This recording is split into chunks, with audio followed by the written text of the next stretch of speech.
ही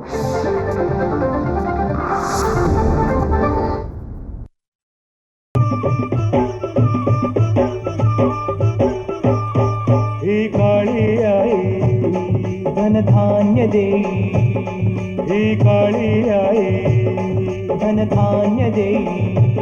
जोडते मनाची नाती आमची माती, आमची माणसं, आमची माती, आमची माणसं, आमची माती, आमची माणसं, आमची माती, आमची माणसं, आमची माती, आमची माणसं.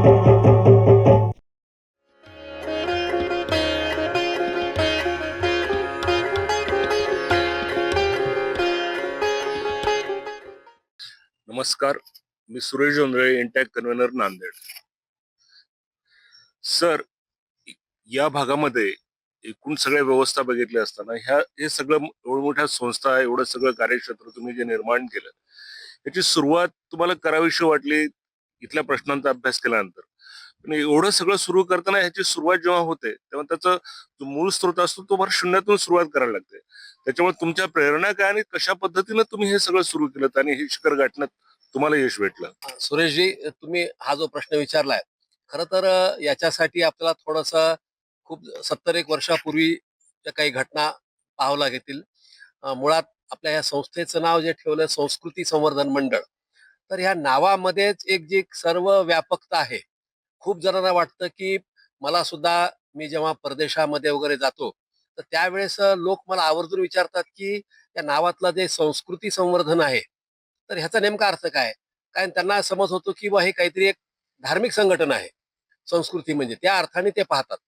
तर मी त्यांना एक गोष्ट स्पष्ट करतो नेहमीच, की संस्कृती म्हणजे केवळ ते धार्मिक नसून तर थोडंसं फार आध्यात्मिक अंगाने घेता येईल. पण बेसिकली आमचं जे संस्कृती आहे बेसिक इथं, मग ती कृषी संस्कृती आहे, शिक्षण संस्कृती आहे, आमच्या आचार विचार, राहणीमान, याची जी सगळी संस्कृती आहे, तर ह्या संस्कृतीचं संवर्धन करणं, या अर्थाने संस्कृती संवर्धन मंडळ असं नाव दिलेलं आहे. तर ह्याच्यासाठी बेसिकली एक माणूस त्याचा तो चांगल्या पद्धतीने उभं राहण्यासाठी, जगण्यासाठी एक माणूस बनवणं हे आहे, घडवणं आहे. तर याच्यासाठी शिक्षण हे अगोदर खूप आवश्यक होतं आणि त्या पद्धतीने मग शिक्षण हे आलं. आणि या भागातली जी एक शेती हा जो एक व्यवसाय आहे, हा व्यवसाय इथला एक पारंपरिक, आज सुद्धा 70 वर्षानंतर सुद्धा शेती हाच या भागातला एक उपजीविकेचा एक मोठा किंवा म्हणता येईल स्रोत आहे. तर या गेली 60 वर्ष संस्था, शाळा हाच एक ध्यास घेऊन काम करते. आणि या शाळेशी मग इतर अनेक अंग उपांग त्याला जोडलेले आहेत. शेतीसारखे अनेक व्यवसाय त्याच्या पुन्हा शेतीमधलं कौशल्य विकास, त्याच्यामध्ये ऑर्गॅनिक फार्मिंग आलं, मेकनायझेशन सारखे अशा अनेक गोष्टी त्याला जोडल्या गेल्या. आणि सुदैवानं या या सगळ्या आमच्या हे जी शैक्षणिक प्रयोग चालतात, ह्याला खूप मोठी राष्ट्रीय पातळीवरती खूप मोठी प्रसिद्धी मिळाली. आणि त्याला एक एक चांगलं एक धडपडणारी प्रयोगशील संस्था, शाळा, निवासी शाळा संकुल म्हणून त्याला देशभर एक मान्यता मिळाली. आणि 2012 साली आम्हाला संस्थेला कृषी विज्ञान केंद्र मिळालं, केंद्र शासन कृषी विभागाचं, भारतीय कृषी अनुसंधान पुरस्कृत. तर आणि ह्याच्यामुळं काय झालं की या भागातलं एक मोठं, म्हणजे जसं आता आम्हाला एक राष्ट्र देशभर एक शैक्षणिक संकुल म्हणून जी मान्यता मिळाली होती शाळेविषयीचं, तर शालेय शिक्षणाचं, तर या कृषी विज्ञान केंद्रामुळं आम्हाला देशभरच नव्हे तर आंतरराष्ट्रीय पातळीवर एक कृषी विषयक शिक्षण देणारी संस्था म्हणूनही आम्हाला त्याचं एक ओळख मिळाली. मग ह्याच्यामध्ये मग आम्ही शाळा आणि शेती याची एकमेकाशी कशी सांगड घालता येईल, तर ह्याचा आम्ही नेहमीच कसोशीनं प्रयत्न केला. शेतीमधलं जे काही अद्ययावत तंत्रज्ञान आहे, त्याच्यामधलं जे विस्तार शिक्षण, एक्सटेन्शन वर्क आहे, ते समाजापर्यंत पोहोचवणं, मग त्याचे ऑन कॅम्पस, ऑफ कॅम्पस प्रशिक्षण कार्यक्रम घेणं, शेतकऱ्यांना इथं बोलावणं, किंवा एखादी नवीन टेक्नॉलॉजी असेल तर ती शेतकऱ्यांच्या शेतावर विविध तालुक्यामधून विविध प्रकारच्या जमिनी, क्लायमेट ह्याच्यामध्ये त्याचं आयोजन करणं, या अशा गोष्टी जेणेकरून शेतकऱ्यांना आपण हे करू शकतो, हा आत्मविश्वास या कृषी विज्ञान केंद्राने दिला. विद्यार्थी तुम्ही घडवलेत, अगदी विद्यार्थी उच्च पदस्थ आहेत, संशोधक आहेत, सगळ्या क्षेत्रामध्ये संस्थेचे विद्यार्थी काम करतात. म्हणजे तो पुरावा आपल्या सगळ्यासमोर आलेला आहे, सगळं सर्वश्रुत आहे ते. पण कृषी विज्ञान केंद्रानंतर संशोधनात्मक ऍक्टिव्हिटी तुमची सुरू झाली, त्याच्यामध्ये जे तुम्ही टप्पे काढतील त्याच्यामध्ये तुम्हाला असा कुठला महत्वाचा टप्पा वाटतो त्या संशोधनामुळे इकडच्या शेतकऱ्याला त्या संशोधनाचा फायदा झाला आणि त्यातून त्यांची यशस्वी वाटचाल झाली, असा कुठला टप्पा तुम्हाला आठवतो या निमित्तानं? एक असं म्हणता येईल की एक साधारण काही वर्षापूर्वीपर्यंत केवळ कोरडवाहू शेती हाच एक ह्या भागातला एकमेव स्रोत होता आणि खूप कष्ट करून शेतमाल पिकवायचा आणि तो मग येईल त्या भावामध्ये तो विकायचा. एवढंच याच गोष्टी ह्यांना शेतकऱ्यांना माहिती होत्या. पण आपल्या कृषी विज्ञान केंद्राने ह्याच्यामध्ये मूल्यवर्धन, व्हॅल्यू ॲडिशन हा जो एक भाग आहे, तो भाग जो मिसिंग होता गेली ह्या भागामध्येच तो मिसिंग होता. म्हणजे जी उद्यमशीलता, उद्योजकता ही जी या भागामध्ये उणीव होती खूप मोठी, अगदी तरुण शेतकऱ्यात सुद्धा, तर ती ह्या कृषी विज्ञान केंद्राने खूप ह्याच्यासाठी कष्ट घेतले की ही भावना रुजवण्यासाठी तरुण शेतकऱ्यामध्ये. आणि आज त्याच्यामुळं कृषी यांत्रिकीकरणामध्ये किंवा नवीन प्रकारचं तंत्रज्ञान वापरण्यामध्ये, मग ते तुमच्या पाणी वापरामध्ये असेल, मायक्रो इरिगेशन असेल किंवा फार्म मेकनायझेशन, ट्रॅक्टरचा वापर, इवन आपण आज आर्टिफिशियल इंटेलिजन्स, कृत्रिम बुद्धिमत्तेचा वापर शेतीमध्ये कसा करता येईल इथपर्यंत आपण आज ही टेक्नॉलॉजी आणलेली आहे. आर्टिफिशियल इंटेलिजन्स आधारित आपण इथं ऊस लागवडीवरती प्रयोग केले आहेत गेले वर्षभर आणि त्याचे अतिशय खूप चांगले त्याचे आपल्याला रिझल्ट मिळत आहेत. त्याला कृषी वेद 2026 हा जो कार्यक्रम चालू आहे, याच्यात सुद्धा आपण प्रत्येक पायरीवर विद्यार्थ्यांना इन्व्हॉल्व करतो. का करतो की ह्या मुलांचं जे एक बॅकग्राऊंड आहे, मुलांचं हे केवळ शेती हाच यांचा घरचा प्रत्येकांचा व्यवसाय आहे, प्रत्यक्ष अप्रत्यक्षरित्या. आणि त्याच्यामुळे ही मुलं आज जे आपण इथं ह्याच्यामध्ये तुम्ही पाहताल मंडपामधून की प्रत्येक ठिकाणी आपण ह्या डीलर्सना, वेगळ्या वेगळ्या उद्योगातून आलेल्यांना आपण हे मुलांना आपण ती जबाबदारी दिलेली आहे त्या प्रत्येक डीलरकडे. ती 4-5 मुलं त्या अगोदर त्यांचं ओरिएंटेशन होतं आणि ही मुलं तो स्वतःचा व्यवसाय असल्याच्या एवढ्या आत्मविश्वासाने की तुम्हाला त्या प्रोडक्टची माहिती देतील. त्यामुळे ही मुलांनी ते तंत्रज्ञानाशी परिचित होतात, त्यांना मार्केटिंगचं ज्ञान मिळतं आणि एका नवीन टेक्नॉलॉजीशी ते परिचित होतात आणि हा एक आत्मविश्वास आपण या विद्यार्थ्यांना दिलेला आहे. भविष्यामध्ये अशी कुठली योजना तुमच्या डोळ्यासमोर आहे की जी कार्यान्वित करण्याकरता म्हणजे तुम्ही उत्सुक आहात अशा, आणि भविष्यामध्ये त्या दृष्टीने तुमची स्वप्न काय आहेत? एक तर म्हणजे शाळा आणि शालेय शिक्षण आणि कृषी विज्ञान केंद्र याच्यामध्ये अजूनही आम्हाला लक्षात येतं की काम करायला ह्याच्यामध्ये खूप मोठा वाव आहे. गेल्या काही 2-4 वर्षापासून आपण इथं ॲग्री बिझनेस मॅनेजमेंट सारखे पदवी कार्यक्रम चालू केलेले आहेत. 4-4 वर्षाचे कोर्सेस आपण चालू केलेले आहेत मुलांच्यासाठी. आणि आपल्या ह्या कृषी विज्ञान केंद्राचे जेवढे काही आपले असे डेमो आहेत, पोल्ट्री आहे आपल्याकडे, गोट्री आहे, आपल्याने बायो आणि फर्टिलायझर, बायो पेस्टिसाइड यांचे आपल्याकडे चांगले लॅबोरेटरीज आहेत आणि याच्याशिवाय सेरिकल्चर सारखे आपल्याकडे युनिट्स आहेत. तर या सगळ्यामध्ये आपण ह्या मुलांना इन्व्हॉल्व करतो. ते तंत्रज्ञान ते समजून घेतात, मार्केटिंग करतात आणि ह्या सगळ्या गोष्टीमध्ये त्यांना इन्व्हॉल्व झाल्यामुळं एक प्रकारची उद्योजकता याच्यामध्ये वाढते. आणि दुसऱ्या बाजूला विद्यार्थ्याशिवाय आपण आज केंद्र शासन खूप मोठ्या प्रमाणावर व्हॅल्यू ॲडिशन ह्या गोष्टीमध्ये केंद्र शासनाचा खूप मोठा पुढाकार आहे. जसं शेतकरी उत्पादक कंपन्या स्थापन करणं आणि ह्याचं खूप मोठं काम या कृषी विज्ञान केंद्राने याची जबाबदारी घेतली. नांदेड जिल्ह्यामध्ये अनेक आपल्या शेतकरी उत्पादक कंपन्या त्यांनी स्थापन केल्या आणि ह्या सगळ्यामध्येच आम्हाला यश मिळाले असं नाही, पण काही कंपन्यांनी खूप चांगल्या पद्धतीनं ते काम करतायत आणि त्याचा लाभ त्या त्या कंपनीचे जे सदस्य मंडळी आहेत त्यांना निश्चितपणे होतो. आणि अधिक ते व्यापक ह्याच्यामध्ये केवळ शेतमालाचंच व्हॅल्यू ॲडिशन नाही, तर त्याच्यासोबत ते अनेक त्यांनी व्यवसायाची पण त्यांनी जोड दिलेली आहे.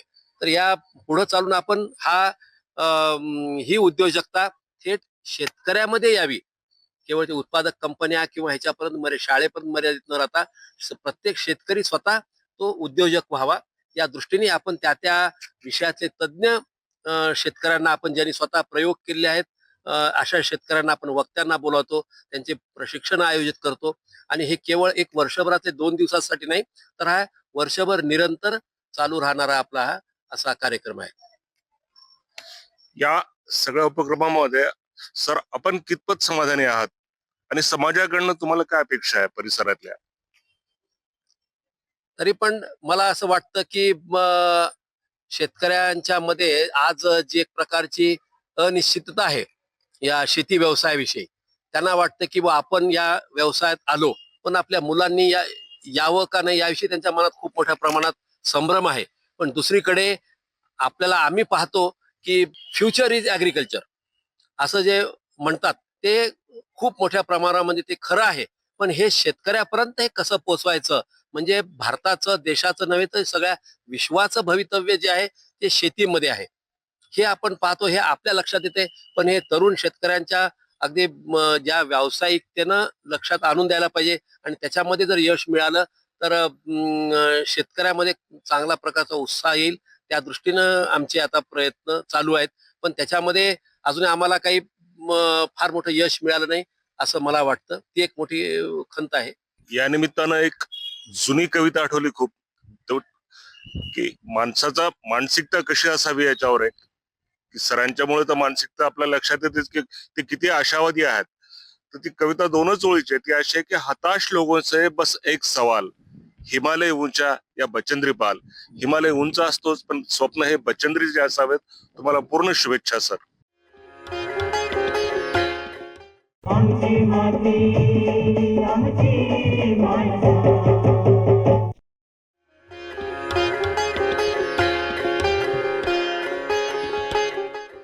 भावना जवान युवा पिढीनं माझा काष्कार सही समजण्यास का नमस्कार. शेतीचे विषयी मी काही सांगत आहो, तरी आपण शेती का करतो, कशाला शेती करायची, आपल्याला 2 पैसे मिळाला पाहिजे, आपल्या शेतीमध्ये भरपूर पीक झालेलं पाहिजे. मात्र त्याच्यावर आपल्याला एक मेहनत आणि काळजीपूर्वी तिच्यावर लक्ष द्यावं लागतो.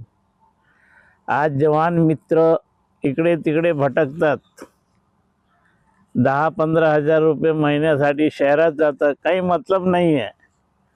आपले 2 एकर शेती, 5 एकर शेतीमध्ये आपण पीक घेऊन, भाजीपाला घेऊन त्याच्यावर जास्त ना जास्त उत्पन्न वाढवून आपला घरी बसल्या आरामदायक सुविधानं आपण आपलं पोट भरू शकतो.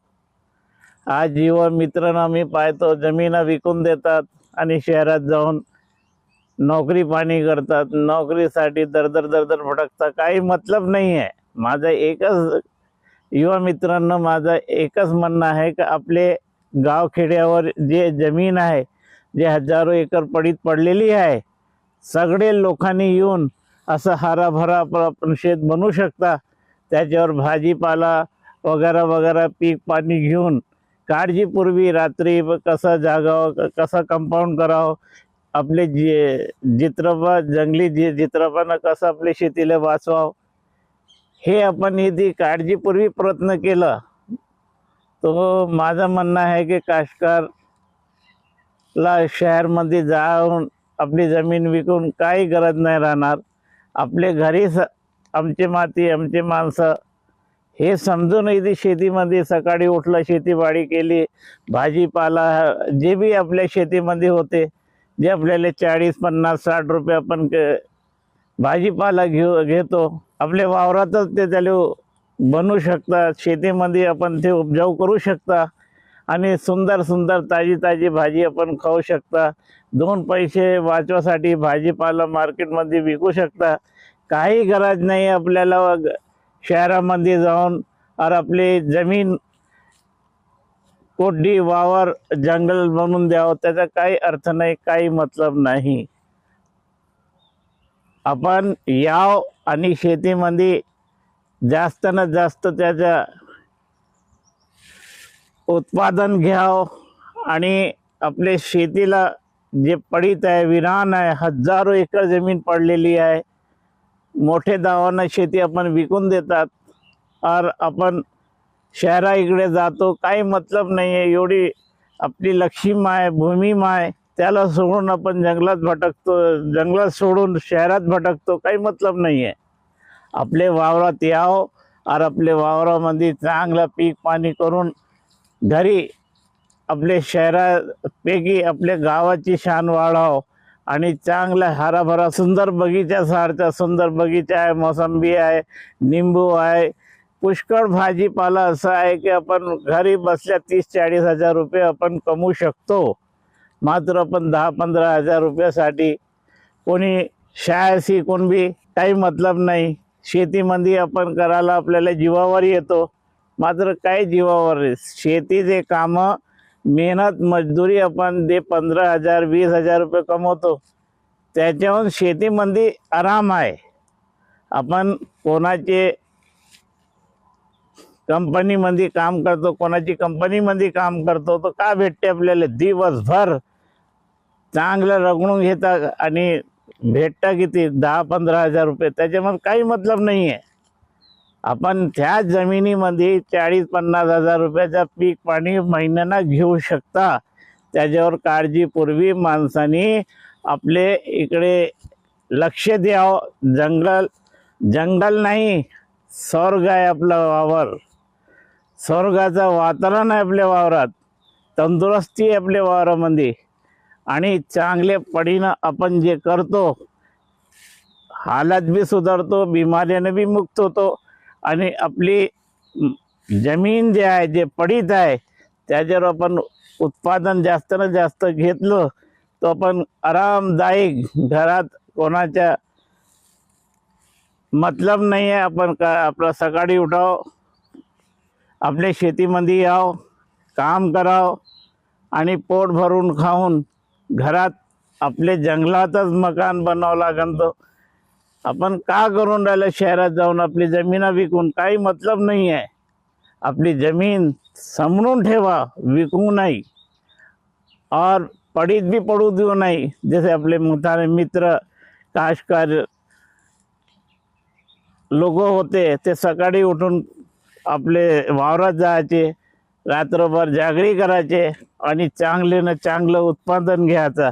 आज आपल्याला काय झालेलं आहे, आपल्याला झाला काय आहे जे आपण का करू शकत नाही. जुने लोक करत होते, नवीन लोक का नाही करत. त्यांना याव आणि कराव आणि शेतीला हरीभरी ठेवून आपला जीवन बी हराभरा ठेवून और कोणाले नोकरी पाणी ना करताना आपले स्वतःच्या व्यावसायिक आपल्या जमीनमध्ये करावं, हेच चांगलं ज्ञान आहे. आमची माती आमची माणसं. हा, आता हे गहू बघत आहोत आपण. हे जमीन अशी आहे की याच्यामध्ये पीक पाणी होऊ शकत नाही, तरी हे जमीनला आपण गोटे काढून या जमीनला चांगला स्टेप बाय स्टेप बनवून आज ह्या जमिनीवर आपण गहू घेतात, सोयाबीन घेतात, जे बी पीक पाणी घेतात. आज हे गहू म्हणजे आपल्याला कमीत कमी 30-40 क्विंटल ह्या जमिनीमध्ये गहू होतात. कारण काय का आपण त्याच्यावर मालिश करतो, या जमिनीला 3-4 वेळा कल्टिवेटर मारतो, ट्रॅक्टर चांगला याच्यावर करतो और चांगली मशागत करून त्याच्यावर आपण आज हे गहू घेतो. चांगला सुंदर गहू आहे, तरी आपण समजून घ्यावं का एक ना होणारी जमीनमध्ये आपण पीक पाणी घेतो. हे काय, हे मेहनत आहे. और मेहनत असल्या कारणानं काय आम्ही 2 जण बी हे शेती पाणी असं पीक पाणी घेतो. कधी आज आमच्याजवळ 46 क्विंटल कापूस झाला, अजून कापूस निघून राहिला, 40 क्विंटल ज्वारी झाली. आता हे गहू आहे. जे ज्वारी घेतली ते भाड्याच्या जमीननं घेतली, जे कापूस घेतला त्या जमीन भाड्याची जमीन. 40-50 एकर जमीन आम्ही भाड्याची जमीन बी करतो आणि स्वतःची 5-6 एकर जमीन ते बी करतो. मात्र आम्ही मेहनत करतो, रात्र दिवसांनी दिवस त्याच्यावर मेहनत करतो. ट्रॅक्टर कमीत कमी 4-5 वेळा कल्टिवेटर, नागर हे सगळं करतो. त्याच्यानं गवत नाही उगवत, काही नाही, मेहनत आहे. तुम्ही बी अशी थोडीफार मेहनत केली तर काय हे हराभरा चमन जे आज दिसून राहिला ते आपण जवान मित्रांना बी आपण करू शकतो. आज कमी नाही आहे. आज 13-14 एकरीमध्ये गहू देतात तर म्हणजे काय 30-40 क्विंटल 50 क्विंटल गहू ह्या नाही होणारी जमीनमध्ये आपण घेता. यदि चांगली जमीन राहिली तर आपण का नाही घेऊ शकत आणि का नाही करू शकत हे समजून घ्या जवान मित्रांनो.